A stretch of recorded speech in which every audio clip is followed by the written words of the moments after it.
Henry Pelham, right up until his death, and indeed he died in there in 1754. So he was Prime Minister of this country for 10.5 years leading up to that. There was a 2-day hiatus in his premiership when King George II attempted to make the Earl of Bath Prime Minister, and the Earl of Bath didn't have enough support in Parliament, so Lord Bath is usually not counted as among the Prime Ministers of the UK.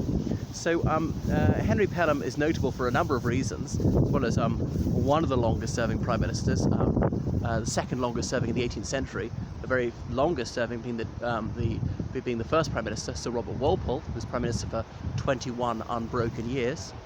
But Henry Pelham is one of the only pair of brothers to have served as Prime Minister, because sometime after him, his brother, the Duke of Newcastle, became Prime Minister. So Henry Pelham was one of the younger sons in that family, and his brother's surname was Pelham Hollis, leading people to think that they weren't full brothers. They actually were full brothers, but for some bizarre reason, the eldest brother had a double surname, Pelham Hollis, whereas this chap had Henry Pelham. Perhaps I should call him the Honourable Henry Pelham, being the son of a peer of the realm. Anyway, so back to Henry Pelham. He was born at Lawton in Sussex, which is south of London, close to the English Channel, into a wealthy landowning family. And obviously most of their estates were in northeast England, but they seldom went there. And then he enrolled at Westminster School. He was academically able, but he was wise beyond his years. In personality, well, he was the consummate politician. He was crafty. He moved slowly. He was circumspect. He had emotional intelligence. He was very resourceful. He had clear goals. He was flexible about how he achieved them. This is before an age of mass politics. He wasn't that genial. This is like drawing room politics with a tiny number of people that have the right to vote. It's all about shifting alliances. But he was recognised for his probity. He was not one to have his snout in the trough too much. And this has been an age of what we now regard as the most scandalous corruption. Completely awful back then. So after Westminster, he went to Cambridge first of all, King's College, Cambridge, and didn't like it there for a year and a half, and then moved to Hart Hall, Oxford, as a part of Oxford University. It's now Hertford College. I'm not sure why he shifted. That was very unusual back then. So then he went into politics straight away, elected for Rotten Borough. Didn't want to follow a career as such, didn't have to earn a living. But he did volunteer for the army in 715 when the Jacobites came over. Remember, the Hanoverians had only become the monarchs just beforehand, were George I, 1714, and then James II's son, the old pretender, said, "I'm the rightful monarch," came back to Scotland, and I got down to Carlisle if I got that right, but he was given short shrift, an indecisive battle at Sheriff Moor in Scotland, and then the old pretender fled back to France.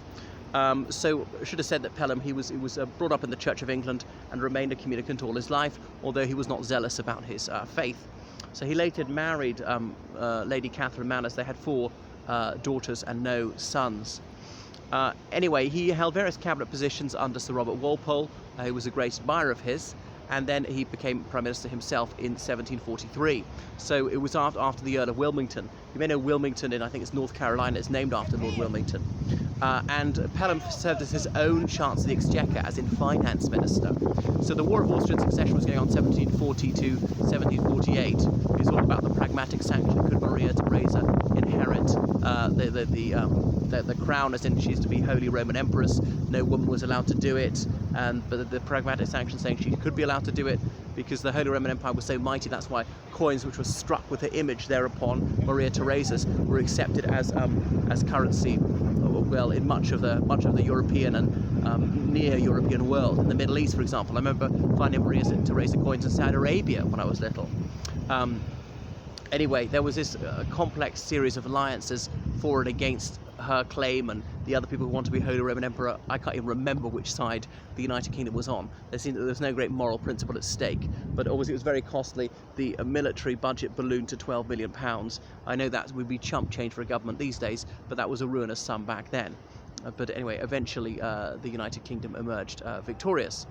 He had been keen to end the war and not to go for outright victory, not to risk it, quit whilst you're ahead, and indeed that policy was what was pursued, paid off. Some people blamed him for being callow, and not achieving more resounding success.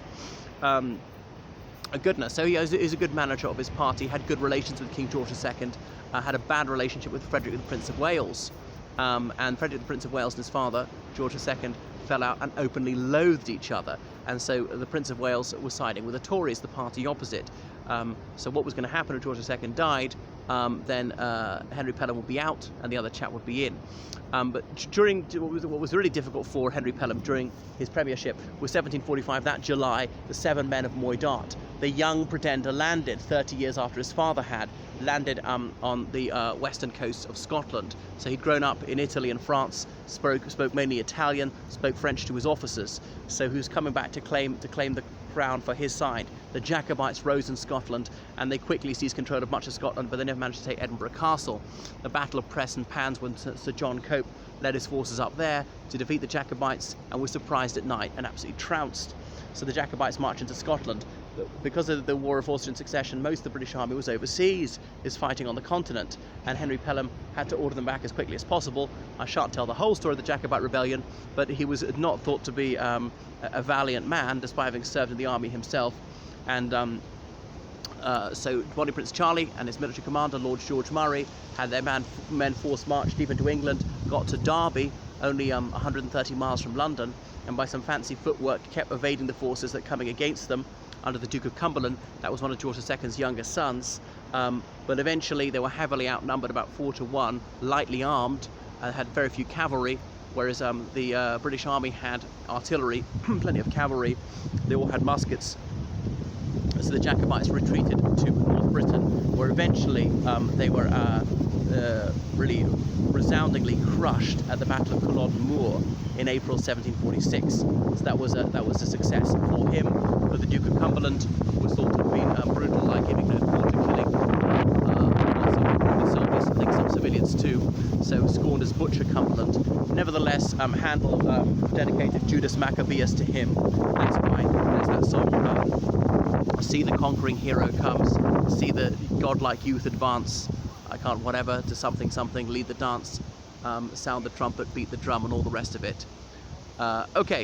So Henry Pelham, he died in office, and now I'm just trying to think, apart from Spencer Compton, is the only Prime Minister to actually die in office? Because Spencer Compton was assassinated, so far as I know he is. Anyway, that is just a little bit about Henry Pelham. Toodaloo.